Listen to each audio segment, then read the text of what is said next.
Global here. Welcome back to another stream. So, today, tomorrow, Tuesday, whatever you want to call it, I want to talk 2025. So, we're somewhat coming towards the end of 2024. We're sort of nearly this Friday is going to be like the 1st of November, and then there's literally like only December, and then we're sort of really saying goodbye to 2024. So I thought it would be a good idea to have a little talk about 2025 and sort of what we kind of want to do going forward into 2025. And in all honesty, if 2025 could be a repeat of 2024, I would take that. Now, I've said this on countless streams, but this year, 2024, has been my most active and busy year of my home music career. So, like, I've had the most gigs this year. I've had just, in general, I've just had like the busiest time DJing. A lot of it has been DJing. We've done like the odd MC things, and we've done some things like where I've been like booked to DJ, but I've also like been like asked to MC as well. But we've had a very, very busy year on the DJ front, which has been a really, really good thing for me because I really wanted to push that that area, sorry, of what I guess like out of the nest of like everything I do. I really wanted to push the DJing, so I'm glad that that kind of did take a little bit more of a forefront, and that did kind of take a little bit more of the lead in terms of what I sort of wanted to happen, as opposed to getting a shed load of MC bookings and not really many DJ ones.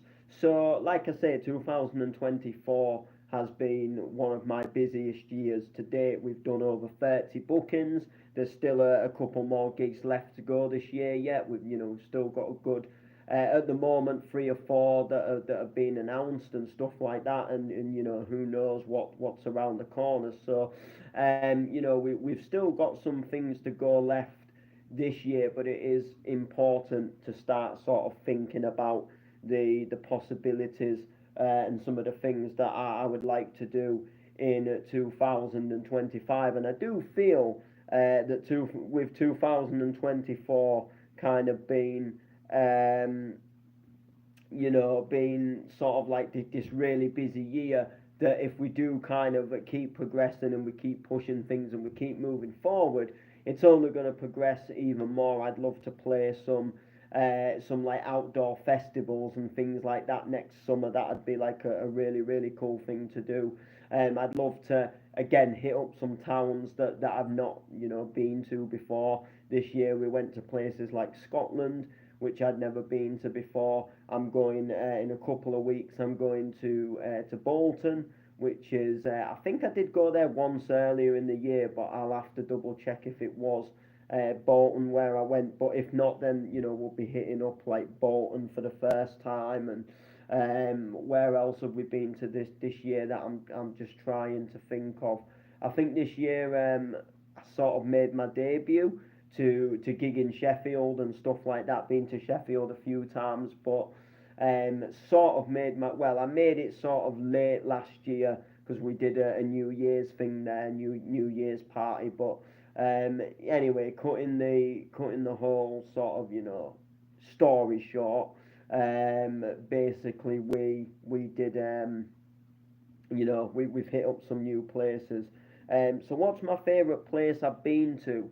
My favourite place I've been to, I have to say, it really varies because, like, I've been to so many places, but I've been to like different places for different reasons. So if you mean like to gig, like I suppose like that would kind of refer to like what's the best venue that I've ever played in, and I think for me, like I don't really know. It's a really tough one because there's like the best venue that I've played in, but then there's like the best set that I've ever played, and that might not necessarily be in the best venue that I've ever played in. So it's really a tough one because I really, really liked Scotland when I went up to Oik. That was like one of my favourite places that I've been to.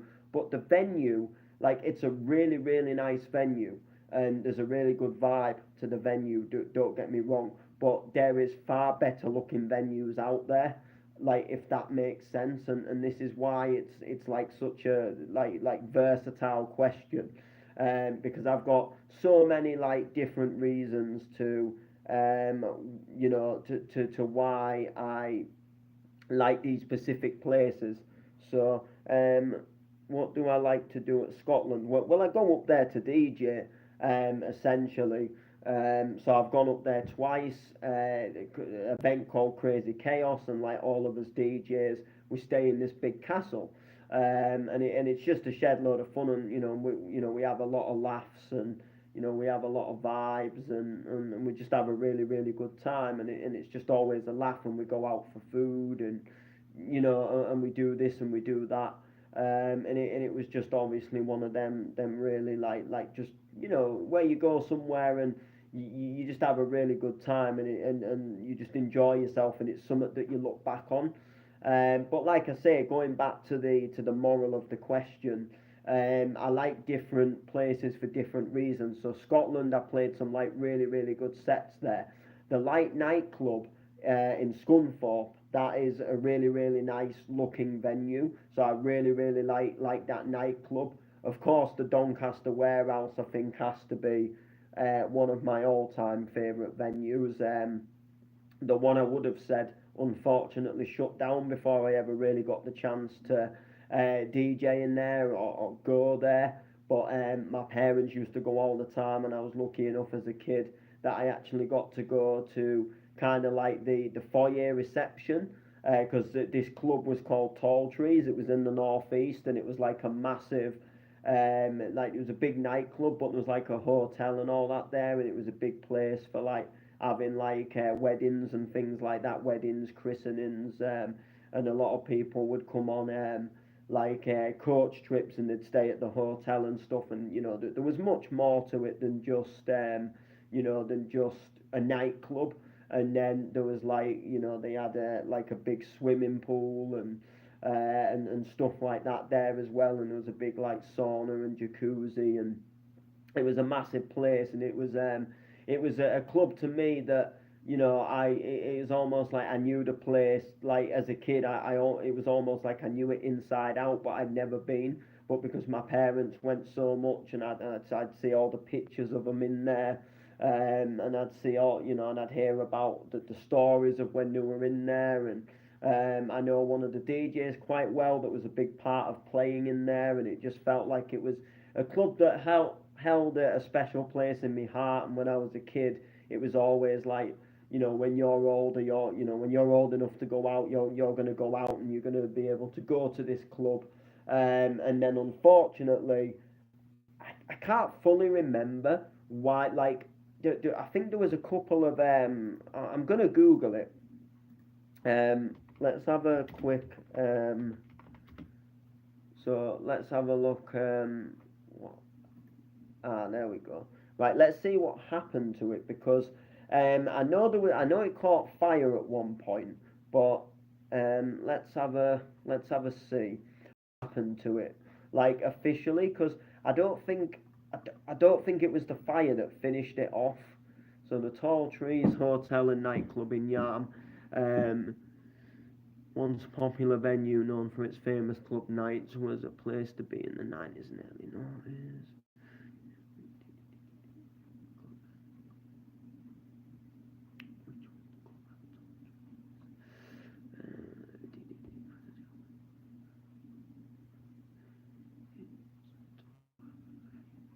For all its charm, nights and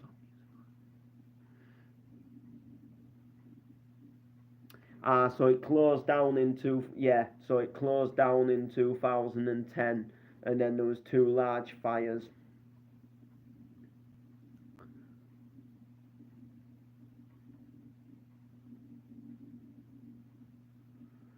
So essentially, yeah, it shut down. So, well, thank you for the answer. No worries.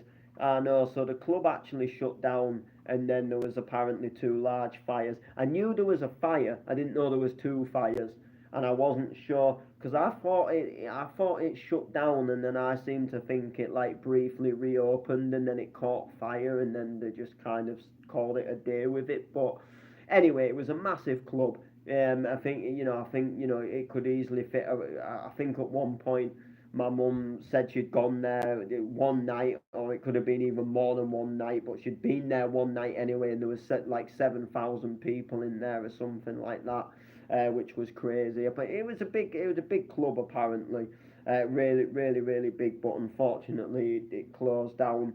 Um, which is a shame. I suppose if it was still here today, it would really struggle. We a lot of clubs, unfortunately, at the moment are struggling. So I think a club as big as that would have obviously have just struggled to fill nowadays anyway. But it looks like it shut down, and unfortunately, it's in the history. But that's one place I would have said. I never fully physically got to properly go, other than I went as far as the foyer, the reception, when my parents picked up some tickets there once, and yeah, that's pretty much it. So yeah. So anyway, going back to 2025. So we have so there's a booking that has already come in for 2025, and it's in March. It's just a local one in Grimsby, but I'm playing a trans set, so I'm quite looking forward to that. And I think like I say, for 2025, if we can have just like if we could just basically take this year, but then kind of like improve it, and just make it like even better, then I think we'll be on to doing something quite right. Because with us having such a good year this year, if we kind of had like a repeat next year, but even better, like I think that would just kind of be like the icing on the cake. And I think the thing, 2025, and then we'll get to this time next year, and we'll want 2026 just to be, I suppose in a way we want each year just to get even better, if that makes sense to but in all honesty, I am grateful that I'm grateful that I get booked to play in nightclubs. I'm grateful that this passion for mixing songs together, and this passion for music, and can be can be become what it's become, where I can go to a club and play out, and play to an audience. I feel really blessed. So any bookings that I get are obviously greatly appreciated, because people are helping me to continue with my hobby, and turn the hobby into a little bit more of a career, which it kind of has. Like I'd say at the moment, it's on like a little bit of a mix between the two. So I do, I do get paid for a lot of my bookings nowadays. I did start off doing most things for free, because I was just trying to push and get myself out there, and that's all fine and dandy. But then you've got to come to a point where you've got to think, I've got to add value to myself, because if like people will just keep thinking you're free and free and free, and they'll use that to your advantage, and then it becomes a point where you're not gaining and they're gaining, and you come to a certain level where other people won't want you, because oh, it's just a free guy who won't be that good. You've got to come to a point where you've got to really realize your worth. It's all right, like when you get in your first sort of few, like I'd say theoretically, I would say, like, the first year that you start gigging out, personally, I would do it for free. So like, because you're getting your name out there, you're getting your first sort of, 3, 4, 5, 6 bookings maybe in that first year, depending how many you start to get. Some people maybe just get like 2 bookings later in the year. But I'd say, give yourself a solid 12 months of playing out. Push yourself like mad, enter competitions, travel to places for free. Really, really invest, because this like music game, it's something that you've got to invest in it to kind of in sense get rewarded back.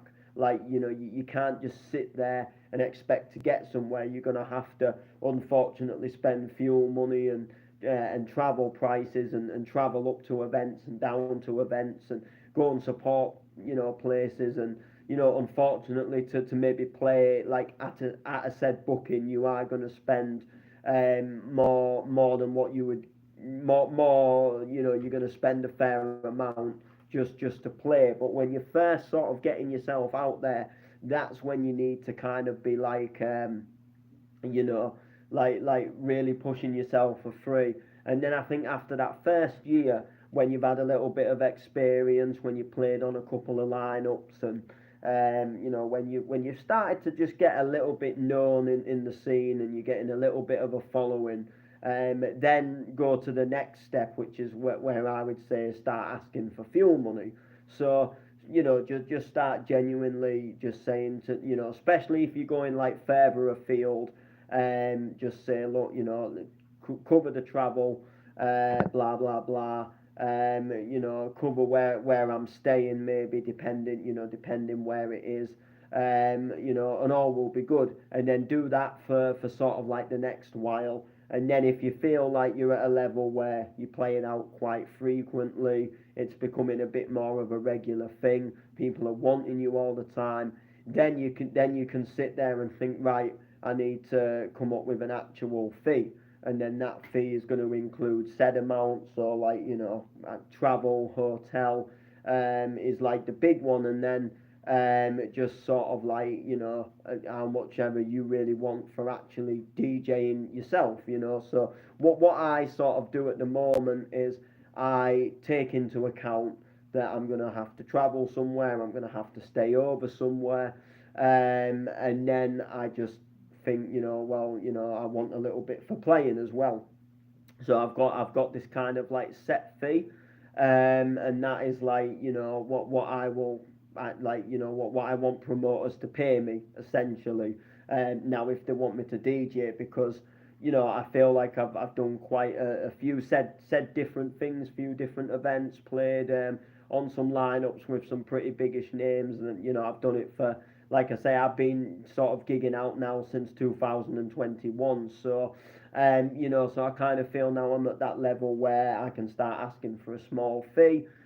So I do ask for a small fee. However, if I'm doing things like weddings and birthday parties and stuff like that, I do charge a lot more for doing that, because I'm taking equipment and stuff. And you're not just turning up somewhere and playing an hour's set. You're supplying a whole night of music. And you're working for a client that wants you to deliver.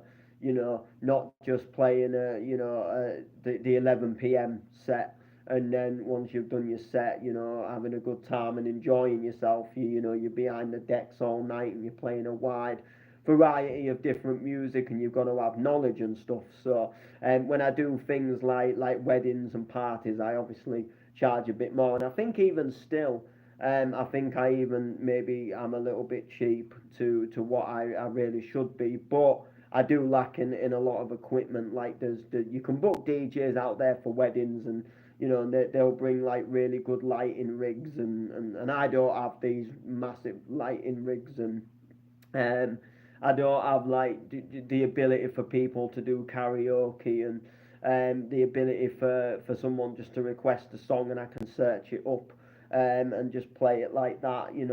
For me, I don't have all that equipment. So for me, it's just as simple as I take my decks, whatever the client says they want. Like, we want 80s, 90s, noughties, and then a few dancey club tunes towards the end.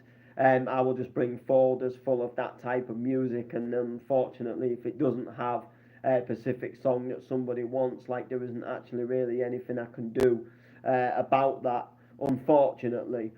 So that is another reason why I don't charge as much, because I don't feel that I can deliver just quite as good as these people that have all these big lighting rigs, and they have these where they've got their software connected to the Beatport, and they just search for the latest track, and they just play it, or it's connected to Amazon Music, and they can just play whatever somebody requests.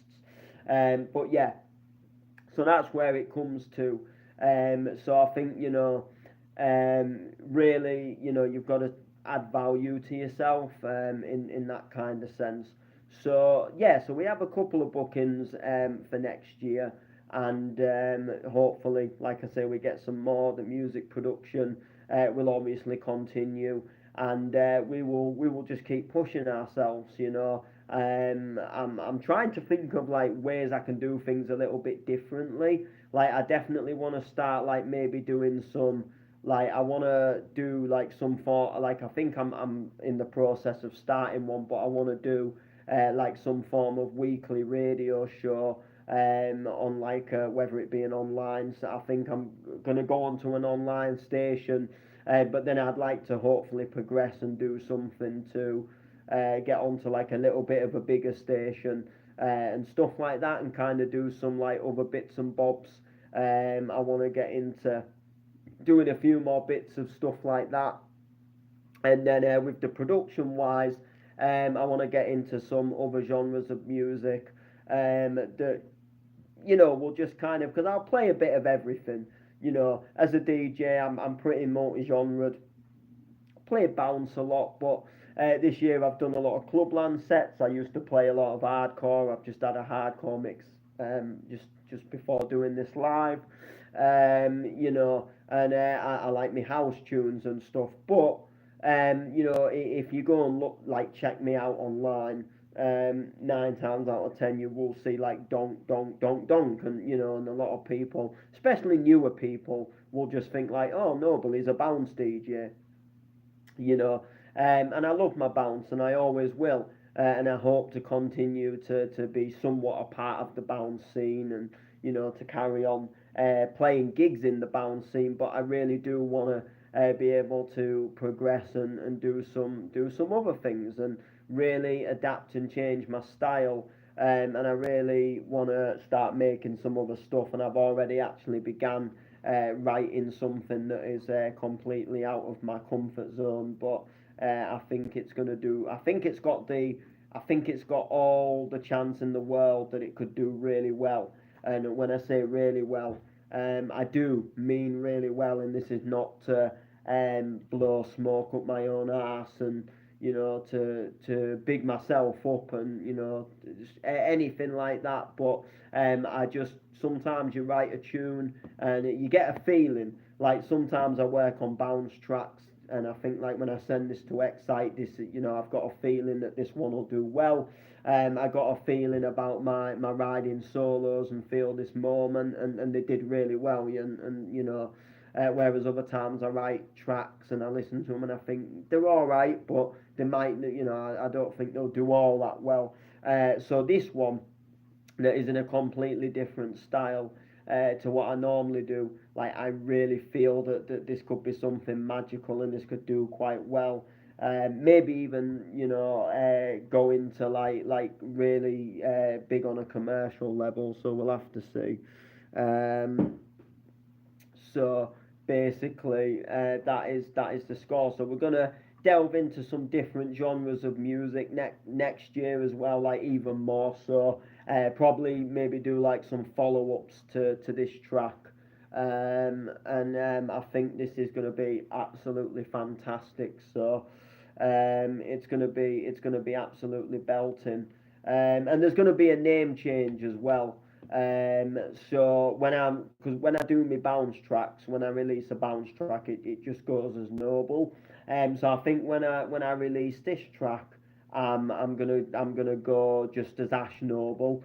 And this is going to be like my Ash Noble's going to kind of be like my commercial kind of alias, if that makes sense. So everything I kind of do that isn't on the level of like just making a bounce remix. This is I'm going to use Ash Noble for like the kind of like original materials and the covers and all the stuff that is not just doing another bounce remix.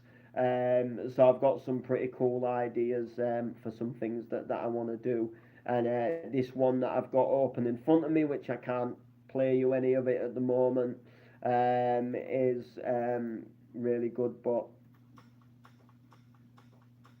that's a little. I'll tell you what. I'll play you a very hint of the beginning.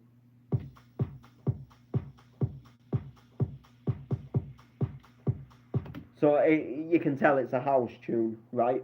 It's 127 BPM house tune, but there's a twist to it, and it's very commercial. But I think it'll be well liked when it gets released, or when we start being it, when we're able to show it to the world. So yeah, so 2025, we've been very sidetracked, but I think really if we just have a year that is like, just a better year of the, like just an improved 2024, like I will be happy. But even if we had a year just like 2024 that was just filled with bookings like the ones I've done this year, like I would be very very happy because this year has made me very happy.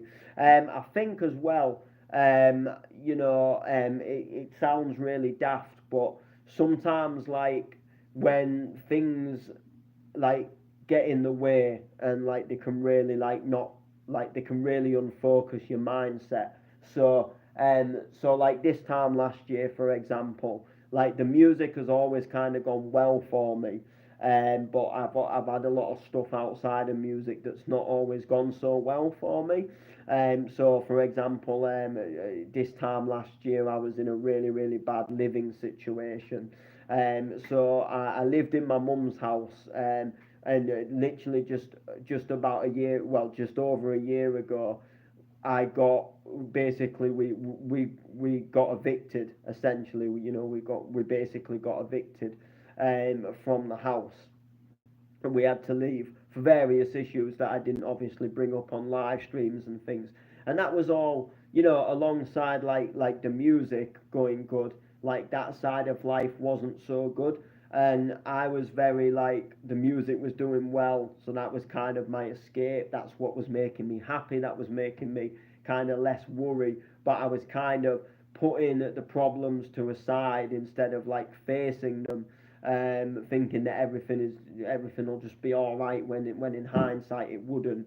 And in the end, it would start to affect the things that were going good. And obviously it did, and then I got evicted, and then like loads of things have But now I'm in a better living place. That I feel like now that has happened, it's obviously allowed for the good things to come through. We're having good vibes because the negativity that was in the life, has now gone. So yeah, so we'll probably do a more in depth like 2025 a little bit nearer, but I just wanted to have like a brief little, just a little think about 2025 and kind of where I'd like to be, sort of within the music wise. And I think, like I say, like I'd love to maybe play like some outdoor festivals. That'd be like really really good. And then I think definitely, I think for me, my music is definitely it's going on a more commercial side of things. So don't get me wrong, I love my hard stuff. I love like me hardcore. I actually like a lot of reverse bass as well. I just don't mix it much, and I love me bounce and stuff like that. But as you've obviously witnessed this year, if you've been following the channel, I've done a lot of clubland sets. So for me, that has been like the pinnacle of this year, doing them clubland sets and going a little bit more commercial. And one thing that I've really enjoyed is being able to play like this clubland and bounce. So it's still kind of like a bit fast and ravey, but it's kind of got this like commercial element to it because it's like remixes of commercial tracks, and I've managed to like get away with playing bounce sets at like these commercial nights where you wouldn't go there and think you'd slam out a donk set. And I've gone there and slammed out a donk set, but I've done various different things like the types of bounce tunes I'm playing, the speed I'm playing them at. I've done loads of different things to make to make people kind of like enjoy a bounce set without really kind of thinking I'm listening to a bounce set. So that's kind of like where it's really been. So yeah, so there we go. So make sure to like, comment, share, and we'll see you soon.